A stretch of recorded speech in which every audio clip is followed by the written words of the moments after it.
पिशावर समेत ख़ैबर पख्तूनख्वा जे मुख़्तलिफ़ इलाइक़नि में बरसाति सबबि थधि में वाधि थी वई, जॾहिं त मौसम थधो थियण सबबि शहरियुनि गरम कपड़ा ऐं स्वेटर कढे वरिता आहिनि। पिशावर समेत ख़ैबर पख्तूनख्वा जे मुख़्तलिफ़ इलाइक़नि में ककर छांयल रहिया।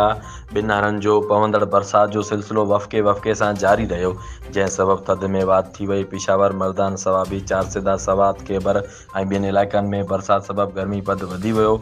अॼु बि बरसाति जो सिलसिलो वफ़क़े वफ़क़े सां जारी रहण जो इम्कान आहे।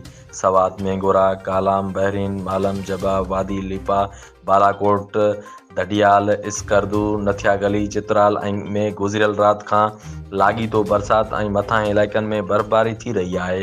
लंवारी, टिनल, कैलाश जे वादियुनि, मेडक्लिस्ट, गरम चश्मा, अपर चित्राल जी खोत, रोगल, यारखून, ट्रीच समेत केतिरनि ई हंधनि ते बर्फ़बारी पई।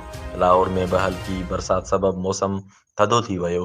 मौसमियात खाते मूजिबि ईंदड़ 24 कलाकनि दौरान मुल्क जे केतिरनि ई मथां इलाइक़नि में मौसम जुड़ियलु रहंदो, जॾहिं त ख़ैबर पख्तूनख्वा, उत्तर बलोचिस्तान, इस्लामाबाद, मथांही पंजाब, गिलगित बल्तिस्तान ऐं कश्मीर में तेज़ हवाउनि ऐं खिमण सां बरसाति, जॾहिं त जबलनि ते बर्फ़बारी जो इम्कान आहे। मुल्क जे ॿियनि इलाइक़नि में मौसम ख़ुश्क रहंदो। लाहौर, इस्लामाबाद, मुल्तान, बहावलपुर, साहिवाल, चीचावतनी, सरगोदा, गुजरात, कोहाट, बनू समेत केतिरनि ई शहरनि में बरसाति सबबि मौसम थधो थी वियो।